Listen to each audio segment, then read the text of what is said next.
first part is to start off with the base. Now the base is way over engineered, and I'm quite proud of that, but it will provide an extremely lightweight, sturdy base for this thing. So the parts that you're going to need, if you look on here, there's the number 1 is etched into the bottom piece.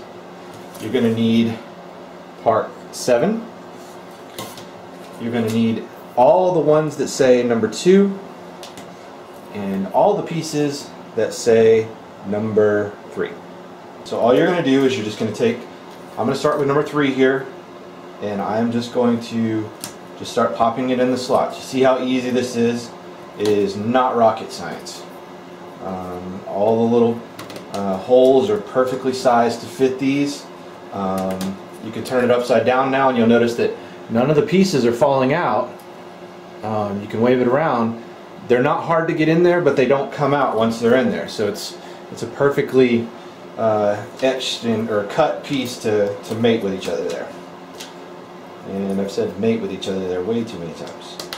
So we're just going to continue putting in number 3. And that's it for row number 3. So now we're going to do the pieces labeled with number 2. And this gets a little bit trickier because the further you go along, you'll notice that the more secure and snug the fit is. And you know, it's not hard, but a little bit of effort may be required. And the good thing is that if you break one of these, you're really not in a big, you're not in any trouble. You can still put it in there and it'll still provide support to the main overall piece, just because of the nature of the way the whole thing is built. So just continue putting in the pieces here. And the last one here. Now you'll see that all the pieces are in there. The base is nice and secure. You can see that everything lines up and it's nice and flat. If you look at the profile down the side there, it's all ready for the external pieces that will go on next. And then, due to these little ridges right here, I don't know if you can see those, how it's got a little uptick there. When you go to put piece number 7 on, it will fit perfectly inside of those little ridges. That's the way it was made to be. Now when you look at it, because of that, you look through the holes, those 1/4-inch post holes where the inside of the post supports are going to go, they're perfectly lined up. I mean, that is just about as good as you can get.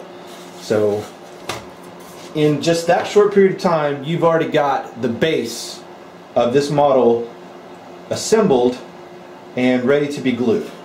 Now I'm going to take this top piece off so we can focus on this. Now I recommend one of 2 things. You can either use a wood glue. I'm using Gorilla. You can use Elmer's. You can use whatever you want. There's tons of construction adhesives out there. Or you can use just some gap filling, not the water thin stuff, but the next level up, a little bit thicker super glue. And if you use that, a little bit of this stuff on there, the instant set will make your life a lot easier. You can do it either way you want to, but essentially at this point all you really need to do is make sure all the pieces are flush and then start going through and just hitting things with the wood glue.